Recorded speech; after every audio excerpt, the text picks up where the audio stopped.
হেলথটাকে আমরা কতটা গুরুত্বর সাথে দেখে, মানে বাংলাদেশের বাইরের প্রসপেক্টিভে বলতেছি, বাংলাদেশে মেন্টাল হেলথকে এতটা ইগনোর করার কারণ কি?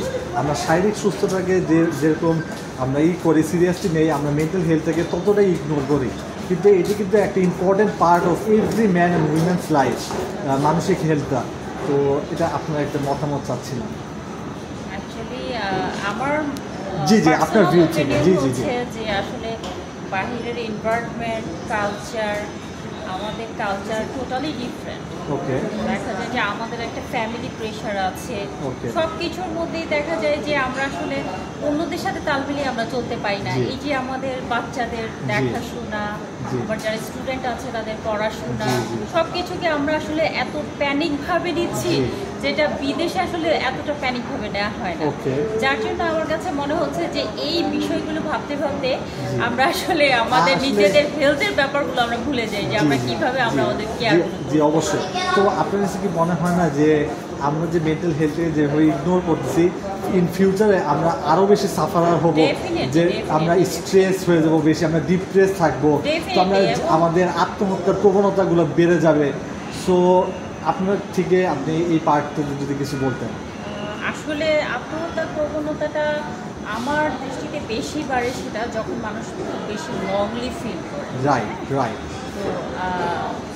তো এই জিনিসটা আসলে আমার কাছে মনে হয় যে প্রত্যেকটা মানুষেরই উচিত যে মানুষের সাথে মেশা, কথা বলা, নিজে বিজি থাকা।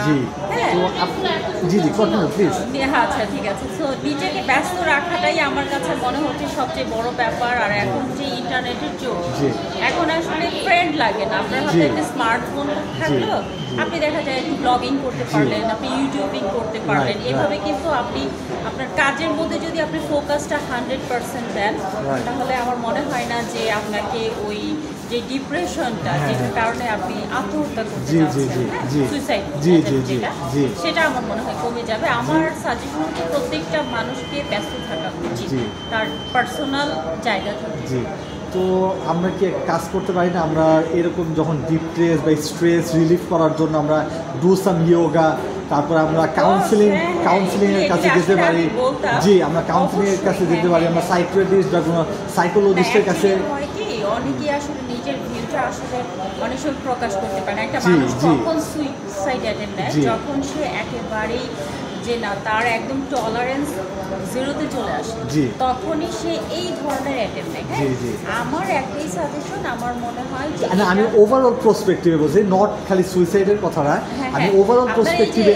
একটা মানুষ যখন হেলথ উইক হয়ে যায়, তখন তার আদার্স সব কিছুই কিন্তু তার কাছে আস্তে আস্তে উইক হয়ে যায়। আমাদের অবশ্যই নিজেকে ভালোবাসা উচিত, নিজের হেলথকে সুস্থ রাখা উচিত, মানুষের সাথে মেশা উচিত, যেখানে অনেক মানুষের সমাগম।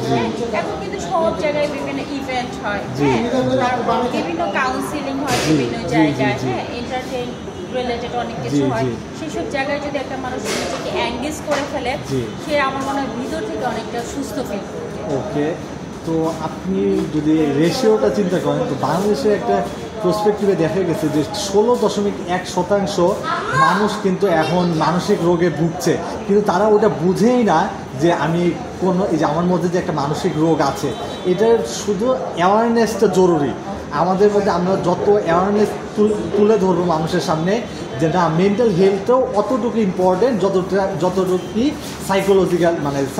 সাইকোলজিক্যাল ইম্পর্টেন্ট পার্টটা যতটুকু জরুরি, সেরকম মেন্টাল হেলথটাও ওই ততটুকু প্রায়োরিটি বেসিসে ওইটাই আসলে অনেক বেশি জরুরি। ব্যাপারটা আসলে যারা ধরেন সাইকোলজিক্যাল ডিসঅর্ডারে তারা সাধারণত এই ব্যাপারগুলো আসলে তারা বোঝারই চেষ্টা করে, যে আমরা যেটা করছি, যেটা ভাবছি, হয়তো বা এখানেই আমার শেষ, আমার মধ্যে আসলে শেষ বলতে কিছু নাই। আমি শেষ থেকেও আবার শুরু করছি। এইটাই আমি আমার লাস্ট থটস, যে আমরা যদি এইরকম আমাদের আশপাশের সারাউন্ডিংসে বা আমাদের বন্ধু বান্ধবের মধ্যে বা আমাদের ফ্যামিলি মেম্বারের মধ্যে দেখতে পারি, তো আমরা যে কোনো কাউন্সিলিংয়ের কাছে যেতে পারি, কাউন্সিলরের কাছে যে কাউন্সিলিং ট্রিটমেন্টের মাধ্যমে বা সাইকোলজিস্ট ট্রিটমেন্টের মাধ্যমে আমরা আবার স্বাভাবিক সুস্থ লাইফে মেন্টাল হেলথটাকে আবার বেটার করে তুলতে পারি। কাউন্সিলিং তো আপনি বললেন, অনেকে হয়তো বা কাউন্সিলিং পর্যন্ত যেতেই পারছে না, হতে পারে। দৃষ্টিকোণ থেকে আমি বলবো যে তার একদম কাছের কাউকে সে শেয়ার করে, তাহলে আমার মনে হয় তার কাছ থেকে হয়তো বা সে একটা পজিটিভ কিছু পেল, জি। সেই একটু পজিটিভ থেকেই তো সে স্টার্ট করতে পারে জি, আবার জি। নতুনভাবে, জি, জি, তাই না? জি। তো অবশ্যই আমাদের সবার যত্নশীল হওয়া উচিত জি, নিজের জি। প্রতি। জি, মেন্টাল হেলথটাকে হ্যাঁ, আসলে গুরুত্বের সাথে অবশ্যই, নেওয়া উচিত। অবশ্যই আমি যদি না থাকি তাহলে জি, আমার জি। টেনশনগুলো আসলে জি, জি, যাবে জি, কোথায়? right, সুতরাং right. আমাকে ফিট রাখাটা সবচেয়ে বেশি জি, ইম্পর্টেন্ট। আপনি যদি ফিট থাকেন তাহলে আপনার Right, পারিপার্শ্বিক right, right. আমি আরো সবাই 5 ফিট জনকে থাকবে। help জি করতে পারবো। জি। তো Right. আমার এই ইউটিউব চ্যানেল খোলার লক্ষ্যটাই হচ্ছে মানুষের মধ্যে মেন্টাল হেলথ অ্যাওয়ারনেসটা তৈরি করে দেওয়া, যে তারা যাতে এটাকে অনেক গুরুত্বের সহকারে নেয় এবং ভালোভাবে যে কোনো কাউন্সিলর বা সাইকিয়াট্রিস্টের ট্রিটমেন্টের মাধ্যমে তারা বেটার লাইফ স্টাইল আবার ফেরত আসতে পারে। Definitely আপনি যে উদ্যোগটা নিয়েছেন জি। সেটা খুবই ভালো, জি। এবং আমার বেস্ট উইশেস থাকবে যে আপনার এই পেজটা যেন জি। রান করে, জি, আপনার জি। চ্যানেলটা যেন জি। রান করে, এবং সবাই অন্তত পক্ষে 100 জনের মধ্যে যদি 10 জন যদি জি, আপনার জি। এই ব্যাপারটা ফলো জি, করে, জি। হ্যাঁ, ফলো করে যদি কেউ যদি নিজের মতো করে নিজেকেও কিন্তু নিজে অনেক জি অবশ্যই, কাউন্সিলিং জি করা যায়, অবশ্যই, জানেন? রাইট রাইট, জি অবশ্যই। তো সেটা যদি করতে পারে তাহলে তো অবশ্যই ভালো, আমাদের সবারই উচিত। এবং আপনার এই উদ্যোগটাকে আমি সত্যিই খুব প্রশংসা করছি যে খুব ভালো একটা কাজ করছেন। Thank you very much. আপনার কাট। শুভ